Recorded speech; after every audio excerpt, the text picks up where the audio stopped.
وہ انکارپوریٹ کروا کر اور اپنے ووٹرز کو مطمئن کیا کہ جناب ہم نے یہ حاصل کر لیا۔ اب اسٹیبلشمنٹ اور حکومت نے کیا حاصل کیا؟ حکومت نے اس کے اندر جو ہے کہ وہ ایک تو اسٹیٹس کو جو اس وقت نظام ہے فارم 47 والا کہ اس کو بچایا جائے، اور اس کے اندر دو بڑے اہم اچیومنٹ ہیں حکومت کی جو ساری کی ساری اس فارم 47 کو بچانے کے گرد گھومتی ہیں، وہ حاصل کی ہیں۔ ایک ہے آئینی بینچ، اگرچہ بظاہر جو ہے کہ ایک یہ بڑا ابھی ایشو تھا کہ پی ٹی آئی کہتی تھی وفاقی آئینی عدالت نہیں ہونی چاہیے، وہ بھی کہتے ہیں ہم نے اچیو کر لیا، عدالت نہیں ہے، ایک بینچ آ گیا، لیکن بینچ کی جو حیت ہوگی، کمپوزیشن ہوگی، جو پاورز ہوں گی اور جو چیف جسٹس کی اس کے اندر انٹرفیئرنس نہیں ہوگی، تو وہ بینچ جو ہے پورا پورا ایک سیپریٹ انٹیٹی بن جائے گا اور حکومت کے کنٹرول میں ہوگا۔ تو اس لیے یہ پی ٹی آئی کے لیے خطرہ ضرور ہوگا، اور لیکن یہ فارم 47 یا اس سیٹ اپ کے لیے چودھری نظام دین کے لیے وہ اس کو پروٹیکشن یہ بینچ دے گا، اور یہ ان کی ایک بڑی اچیومنٹ یہ ہے۔ اور دوسرا اسٹیٹس کو کا سسٹم سارا کا سارا رہے یہ حکومت کی، اور یہی اچیومنٹ جو ہے کہ وہ میرے خیال اسٹیبلشمنٹ کیا ہے کہ اسٹیٹس کو خاص طور کے اوپر بینچ ان کا بھی اتنا بڑا ایشو اس اعتبار سے ضرور ہے کہ جو انہوں نے سیٹ اپ بنایا کہ اس کو کوئی عدالتی نظام یا کوئی بینچ جو ہے کہ عدالت نہ بگاڑ سکے، یہ ہو گیا۔ اور دوسرا جو ہے کہ اسٹیبلشمنٹ نے جو ہے کہ وہ اپنی ایک طاقت اور اپنا ایک جو روب دکھانے کی بات ہے کہ اتنا معاملات کو خراب کریں یا اتنا معاملات کو کر دیں کہ لوگوں کے اندر مایوسی پیدا ہو جائے اور وہ بدل ہو جائیں اس نظام سے، اور کہیں جناب تبدیلی تو آ ہی نہیں سکتی، اور یہ ووٹ کی طاقت جیسے 8 فروری کو استعمال ہوئی اور ابھی تک جو ان سے سنبھالی نہیں جا رہی، کہ لوگوں کو اس سارے کے سارے نظام سے بدل کر کے واپس ان کو اپنے اپنے کام پہ اپنے اپنے گھروں میں بھیج دیا جائے، اور پھر جو ہے کہ یہ جو ووٹ ہے وہ بھی کم ڈلے، ٹرن آؤٹ کم ہو، لوگوں کے انٹرسٹ نظام میں نہ رہے، اور پھر بڑے آرام سے ہم جو اس نظام کو آگے چلا سکیں۔ ایک تو ان کی یہ کوشش ہے، لیکن میرا خیال ہے کہ یہ اب سارا کا سارا انحصار اس کے اوپر جو پی ٹی آئی کی لیڈرشپ ہے جو اس وقت جیل میں ہے اور جیل سے باہر، جیل کے اندر جو لیڈرشپ ہے اس وہاں تو ایکسیس بند کر دی گئی ہے۔ ابھی عمران خان پہ جو پابندیاں تھیں ان پابندیوں کو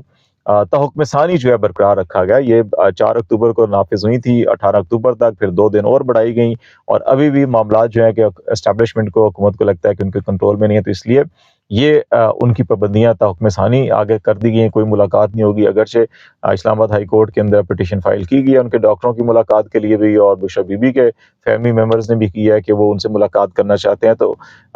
ڈاکٹرز کو تو شاید اجازت دے دی جائے گی، ابھی ان کی فیملی کے لیے شاید معاملہ لٹک جائے یا وہ ہو بھی گئی، وہ جو میسج وہاں سے آئے گا وہ ایک پی ٹی آئی کے اندر ابھی جو ہے کہ جو آخری ہوپ ہے وہ پٹیالہ جیل کے اندر جو قیدی ہے اس کا پیغام، اس کی بات، اس کی گفتگو اسی کے ساتھ جڑے ہوئے پی ٹی آئی کے سارے لوگ ہیں، اور وہاں جائے گی۔ اب جو پی ٹی آئی کی باہر لیڈرشپ ہے اس نے اتنے کمپرومائزز کیے یا اتنے ان سے چیزیں کنٹرول نہیں ہوئی کہ اب شاید ان کی سٹیٹمنٹس کی، ان کی کالز کی وہ اہمیت نہیں ہوگی جو اس سے کچھ عرصہ پہلے تک تھی، 4 اکتوبر سے پہلے تک تھی۔ تو اس لیے پی ٹی آئی جو اسٹیبلشمنٹ نے جو اپنا سارا یہ گیم پلان بنایا کہ مایوسی پھیلا دے لوگوں کے اندر، وہ اس حد تک تو کامیاب ہوئے کہ پی ٹی آئی کی لیڈرشپ جو باہر ہے، چاہے وہ گنڈا پور ہیں، چاہے وہ بیرسٹر صاحب ہیں، چاہے وہ عمر ایوب ہیں، کہ ان کی بات اب اس کے اندر اتنا ویٹ نہیں ہے جو عمران خان کی بات پہلے یہ ان کے نام پہ لے کے کرتے تھے لوگ، ان کی کالز کے اوپر بھی آ جاتے تھے، تو اب یہ نہیں ہوگا۔ اس حد تک تو انہوں نے کامیابی حاصل کر لی، لیکن عمران خان کا نیریٹو، عمران خان کی بات، عمران خان کا بیان، اس کا پیغام، وہ ابھی بھی سب پہ بھاری ہے، اور اس کو کیسے کنٹرول کیا جائے گا اس کے اوپر پابندی در پابندی در پابندی اس کو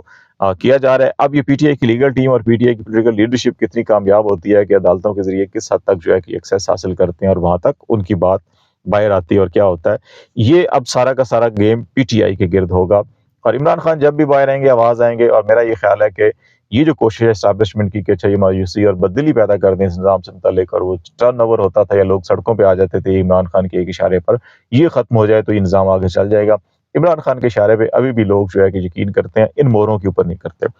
دوسرا معاملہ پی ٹی آئی کی اپنی انٹرنل سیاست، جو خدشات اب ان کو ہیں، یہ جو ان کے لوگ منحرف ہوئے، ان کو نوٹسز کیے جائیں گے، اور اس کے اندر نو ڈاؤٹ جتنے بھی یہ لوگ ہیں یہ نہیں کہہ سکتے کہ اچھا ہمارے پہ ظلم تھا یا جب تھا، جیسے ڈاکٹر زرکا کا بیان آیا یا حسین قریشی کا بیان آیا۔ میرا خیال ہے اس کے اندر کوئی وزن نہیں ہے، لوگ اس کو مانیں گے نہیں۔ ڈاکٹر زرکا کے بیان کے اوپر شاید کچھ لوگ مان لیں گے اچھا جی ان کے بچے کو یہ کچھ کیا گیا تھا، لیکن حسین قریشی کے بیان کے اندر جو ہے نا کہ سر پو نہیں ہے، وہ ویڈیو بیان جاری کرتے ہیں، اور ان کے اپنے ایکس ٹویٹ سے جو ہے کہ وہ 4:39 پہ یہ ٹویٹ آتا ہے، اور جس کی وہ بتا رہے ہیں کہ کیا ہے، لیکن اس سے 22 منٹ پہلے ایک ڈاکٹر فرحان ورک جو ہے، کہ ان کو آپ سب لوگ جانتے ہیں، یہ کس کا ماؤتھ پیس ہے، کس کے لیے کام کرتے ہیں، 22 منٹ پہلے وہ آلموسٹ 4:17 کے اوپر جو ہے کہ ان کا ویڈیو پیغام جاری کر دیتے ہیں۔ یہ کیسے ہو سکتا ہے کہ ویڈیو پیغام میں ریکارڈ کر رہا ہوں، آپ سے میں کمیونیکیٹ کر رہا ہوں، آپ کے لیے میں ایک پیغام یا ریکارڈ کر رہا ہوں، لیکن جو میرا سب سے بڑا مخالف ہے وہ سب سے پہلے آدھا گھنٹہ پہلے میرے سے پہلے وہ اپلوڈ کر دے اور میں پھر آدھا گھنٹہ بعد کروں؟ یہ کیسے ہو سکتا ہے؟ اس کا مطلب یہ ہے کہ آپ ان کے ساتھ الائن تھے، اور آپ نے نہ صرف پارٹی کو بلکہ آپ نے اپنے والد کو دھوکہ دیا۔ ان کے والد شاہ محمود قریشی جو ہے پچھلے 1 سال سے عمران خان کے ساتھ وہ قید ہیں، ان کو بڑی آفرز کی گئیں لیکن انہوں نے کوئی آفر قبول نہیں کی، تو اس کا مطلب ہے آپ نے اپنے والد کو بھی دھوکہ دیا۔ تو ایسے لوگوں کو پی ٹی آئی کو جان چھڑانا ہوگی، لیکن یہ وہ لوگ ہیں، ان میں سے کچھ ایسے لوگ بھی ہیں کہ کچھ تو ہیں جو پی ٹی آئی کے ڈکلیئر شدہ الیکشن کمیشن، اب الیکشن کمیشن جو ہے، جو اسٹیبلشمنٹ ہے جہاں اپنے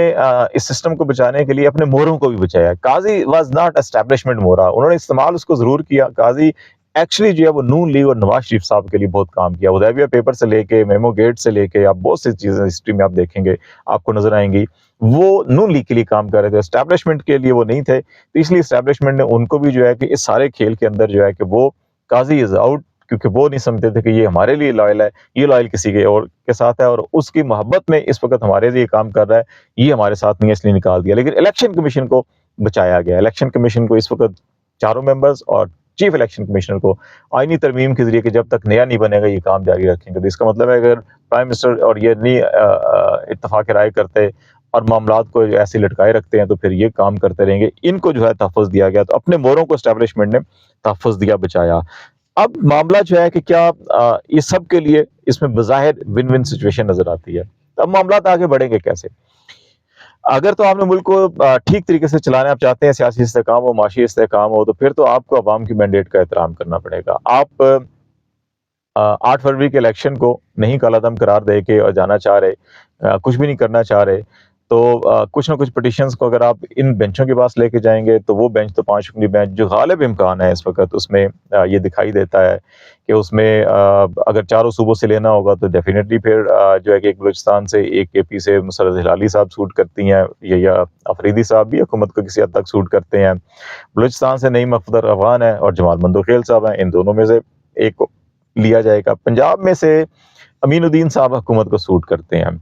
اسلام آباد سے اطہر من اللہ صاحب ہی ہیں صرف، کیا ان کو کیا جائے گا؟ نہیں کیا جائے گا۔ سندھ میں اس وقت جو 3-4 ججز ہیں ان میں سے اس وقت حکومت سب سے ناراض ہے، لیکن موسٹ پرابلی امین الدین صاحب، جمال مندوخیل صاحب، محمد علی مظہر صاحب، مسرت ہلالی صاحبہ، یہ 4 ہو سکتی ہیں۔ اطہر من اللہ صاحب کو لیتے ہیں نہیں لیتے، اگر سب اکائیوں سے لینا ہے تو پھر تو آپ کو وفاق سے بھی لینا پڑے گا، اطہر من اللہ بھی اس میں ہوں گے، تو اس میں آپ بڑا آسانی سے اندازہ لگا سکتے ہیں کس قسم کے فیصلے ہوں گے۔ اب یہ ساری سچویشن ہے، اس کے اندر جو ہے کہ اب ساری گیم اگین جو ہے وہ پی ٹی آئی کی اس پالیٹکس کے گرد ہوگی کہ وہ کس طرح سے پبلک مومنٹم کیا بنا سکتے ہیں، اور اس وقت ایک یہ، اور دوسرا الیکشن کمیشن نے جو ابھی تک نوٹیفیکیشن نہیں کیا، ایک تو آپ کو توہین عدالت کے کیس میں جانا پڑے گا تاکہ آپ وہ نوٹیفیکیشن کروا سکیں، تاکہ جو آپ کے جن کو آزاد ڈکلیئر کیا گیا وہ بھی آپ کے ڈومین میں آ جائیں۔ لیکن اس وقت جنہوں نے بورڈ دیے ہیں اور وہ کہیں گے کہ جناب ہمارا ایفیڈیوٹ ہی نہیں تھا، تو ان کے خلاف کارروائی نہیں ہو سکے گی، یہ ایک فارورڈ بلاک بن جائے گا۔ اور پھر کوئی جو شروع میں نے آپ کو کہا کہ یہ اس وقت تہیہ کر کے بیٹھے ہوئے ہیں کہ جناب کوئی بھی فیصلہ ہوگا ہم اس کو پارلیمنٹ کے ذریعے جو غیر مؤثر کریں گے، آئین میں ترمیم کرنی پڑی ہے، اگر 27ویں 28ویں وہ بھی کریں گے، لیکن معاملات کو اس طرح سے نہیں چلنے دیں گے، کسی اور کی مرضی ہماری چلے گی، یہ انہوں نے طے کیا۔ تو اس میں ابھی ایک تو مرکز بنے گا سپریم کورٹ، اگین وہاں کے اوپر بہت کیسز، بہت پٹیشنز آنی ہیں، بہت کیسز آنی ہیں، وہاں پہ ہوگا۔ دوسری طرف نظریں ہیں کہ پی ٹی آئی کس طرح سے عوام کو مومنٹم بنا سکتی ہے۔ تیسری طرف معاملہ ہے کہ لیگل فرٹرنٹی جو ہے کہ وہ اپنی پٹیشنز تیار کر رہی ہے، اور وہ کتنا اس محاذ کے اوپر ڈٹے ہوئے ہیں، کھڑے ہوئے ہیں، لڑ رہے ہیں۔ اگر انہوں نے کوئی سٹینڈ لے لیا تو پھر چیزیں آگے بڑھیں گی، ادروائز جو ہے کہ جس طرح سے معاملات ہیں اس میں دکھائی یہ دیتا ہے کہ کچھ عرصے کے لیے جو ہے کہ چیزوں کو کنٹرول کر لیا جائے گا، لیکن شاید زیادہ عرصے کے لیے پھر بھی نہ کیا جا سکے۔ آخر کتنے عرصے تک جو ہے کہ عمران خان کی آواز کو بند کریں گے،